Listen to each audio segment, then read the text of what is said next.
Thanks, guys. Yeah, so Coach Marcus Banks shooting the lights out of the arena right now. What's clicking for him? Well, Marcus has been playing really well over the past month, but to be quite honest, the story about that first half was our defense. That's the best defense we've played all year. We've actually improved significantly over the past month, and that was the best half we played defensively. We have to see if we can sustain this in the second half now. And really the only issues on defense, the offensive rebounds for NJIT and Tariq Francis a little bit. What adjustments do you want to make to slow them down at half? Yeah, well, Tariq's a really talented one-on-one basketball player. We got to take away his space. We got to crowd him a little bit more, frustrate him, and then we got to be more locked in. They're an outstanding rebounding team. It's what they do offensively. We got to get physical and get into their bodies. We got to make contact first and then go retrieve the basketball instead of just trying to retrieve the ball.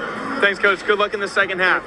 Gary and Rick, back to you. Thanks, guys. Yeah, Coach, so Towson dominating the boards there early and all throughout the first half. What's got to change with the mentality for rebounding for you guys? Yeah, we got to rebound. We got to block them out. I mean, listen, it's who they are.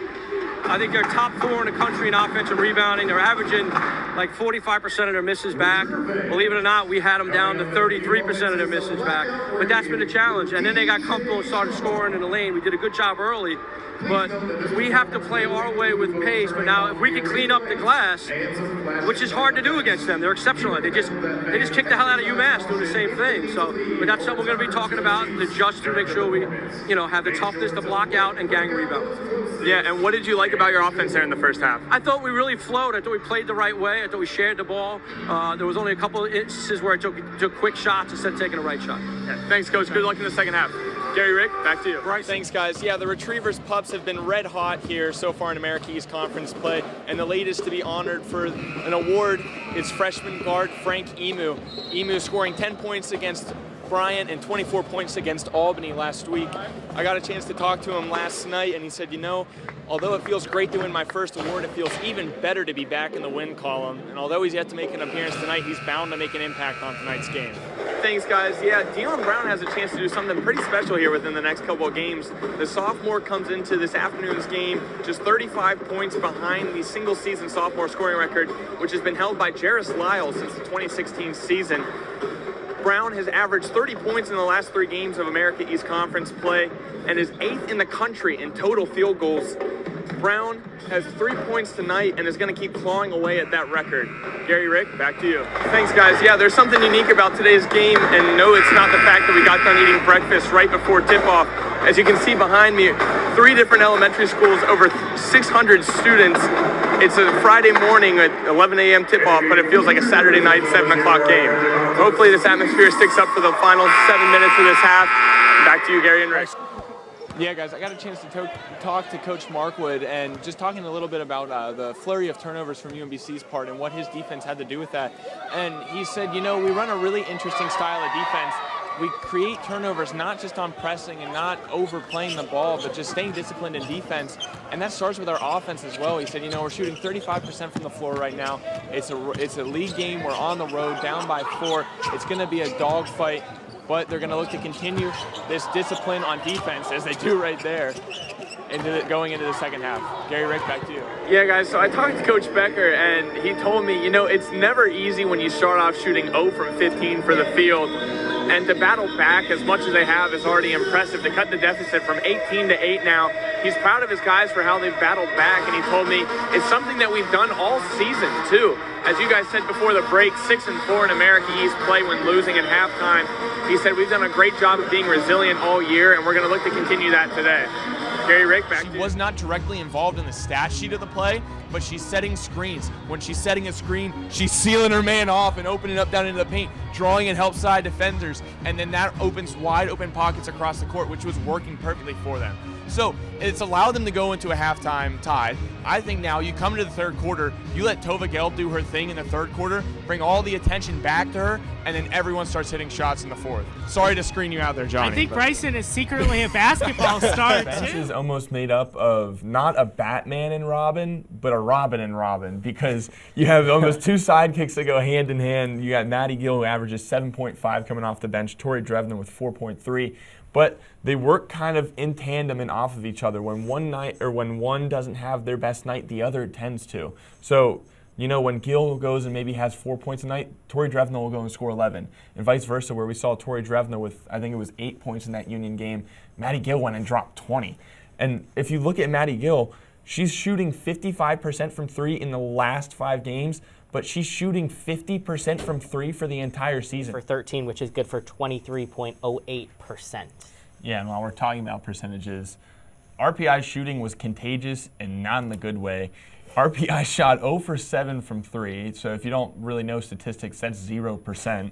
But then it also was contagious in the fact that it infected the Ithaca three-point shooting, which Ithaca shot 4 for 22. So combined, the teams shot a total of 13% combined three-point shooting on the day. Was not the matchup that we were hoping to see the last time around, although it was back and forth. Shouldn't say it wasn't the matchup we were hoping to see. It wasn't the style of matchup that we were expecting to see. If you break down the two teams statistically, like you said, Johnny, Ithaca has more pieces that if crap hits the fan, I feel like I would trust Ithaca more, that they can throw 2 to 3 different rotations out on the court on different possessions, run offensive and defensive substitutions, and I feel like they are more prepared for a late game scenario.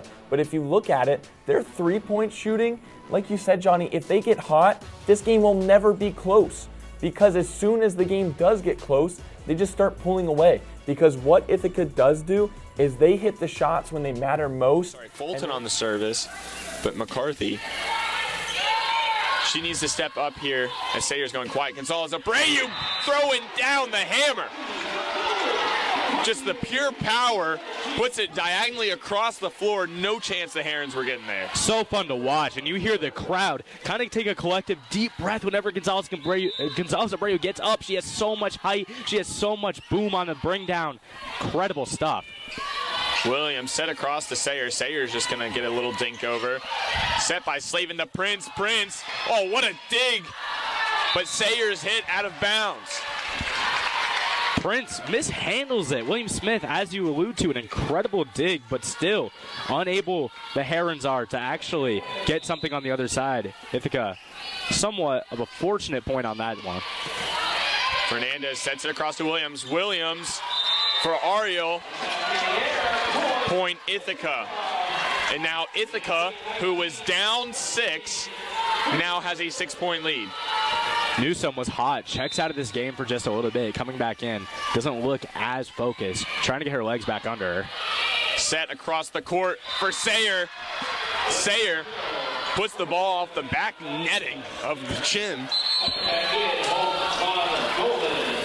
And Bryson, I think you can tell, William Smith only at their best when Sayer is playing at the elite level she has all year. That's what's keeping them alive in this set. And she played incredible for the first couple points of this set, and then she's gone a little quiet. Service from Fernandez, out of bounds. Sorry, from Williams. The Bombers hit 20 points, regain their 6-point lead, and are 5 points away from a 2-0 set lead. Peyton Miller with the service. It's Doug. Williams sets it for Sayer. Sayer dug by Benedict. Set by Slavin. Back to Gonzalez Abreu and out of bounds. Look at the back line that Ithaca set up. 2 of the 3 captains on this team, Miller, Costa. That's what Stillwell likes to do. We are in the crucial moments of the second set. Every point matters. Tara Stillwell putting in her 2 most trustworthy candidates on the back. There, and Vanderhoof can't deal with it, so it's an ace for Peyton Miller. And the Bombers just 3 points away now. Miller, another good service. It's going to be set by Williams for Sayer, and off the hands of Gonzalez Abreu, point Herons.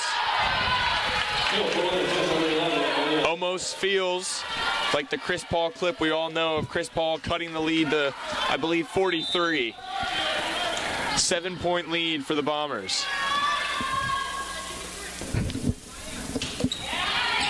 Dug by Benedict, set by Slavin. Prince gets the point for Ithaca. And if the William Smith side is Chris Paul and those Phoenix Suns, I might look at Nia Prince and say, that's Giannis.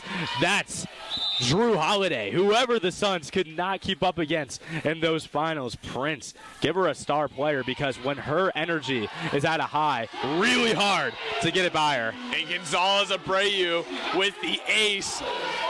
The Bombers, 1 singular point away, 1 service away from a 2-set lead.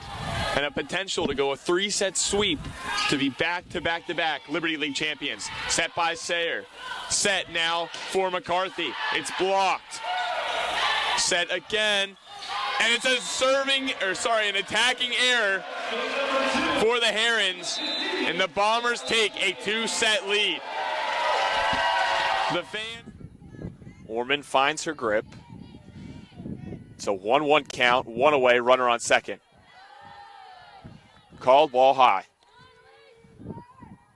Ormond has found herself facing a situation with a runner in scoring position in 2 of the 3 innings that she's faced so far.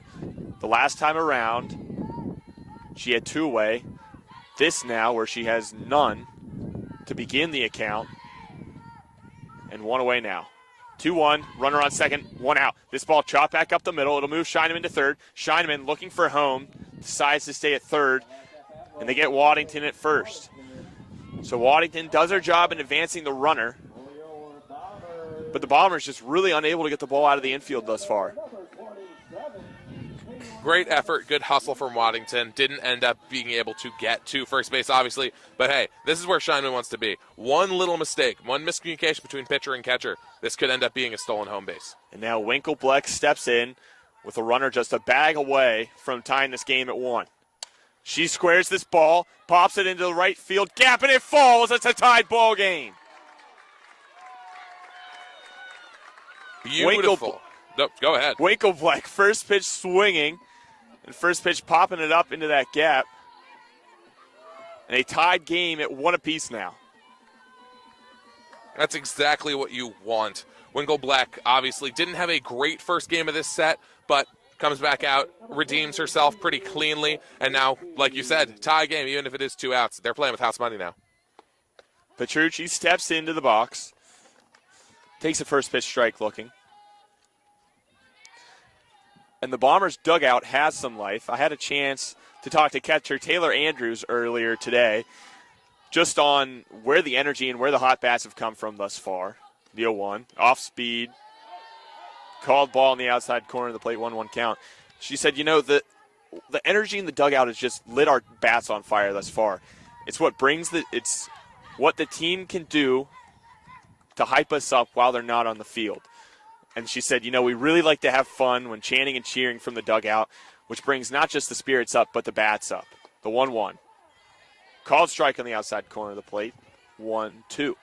Can't lie, Bryson. I have been enjoying these chants from both dugouts, but Ithaca definitely bringing a little bit more juice to these home games. They've got the energy. The crowd's been decent. It's a decent-sized crowd, but I think the crowd in the dugout is as big as the crowd out here in the stands. Bad weather. It'll warm up a little bit, and then these will be full stands here at Kostrinsky. Orman looking to end the danger thus far. The 1-2. Called ball in the outside corner, and it's another one of those pitches from Orman that's been about a 50% strike call so far. Petrucci was 0-3 in the first game of this doubleheader. She's also looking for redemption, especially as one of the most efficient hitters for this Bombers team. Petrucci steps back in. The runner on first. Orman finds her grip. 2-2 count, 2 away, runner on first. She slaps it down to the first base line, and it's past. And into the right field gap. Now 2 runners on. Actually bounced off the glove of Cass Evanetsky. Not what you want to see. That being said, still, the runners got a little bit spooked there. Wanted to be careful. So you've got runners on first and second. But up comes Emerson Poulin, who we talked about earlier, as being someone who has a lot to prove in this game as the backup catcher. She's going to be someone who's going to have a lot of eyes on her. And you mentioned the dueling backup catchers today. Now Poulin looking to come out on top of that battle. First pitch, both runners with a huge lead off. A first pitch strike called. So 2 away, but Parker, the Cardinals are in some danger right now. This is not a spot you want to be in, but that being said, we saw last game. These bats for the Cardinals can get hot. So now the pressure, weirdly, on Maddie Rowell, who's been great to start this game. But now if she ends up getting a little bit tired, the Cardinals could find their way right back in. She bloops this one into the right field gap. It's going to fall. Oh. Coming around from second, looking to score. It's a good throw, but high. And Parker, while it might be a chilly night here on the South Hill of Ithaca, New York, the Ithaca Bats keeping us warm.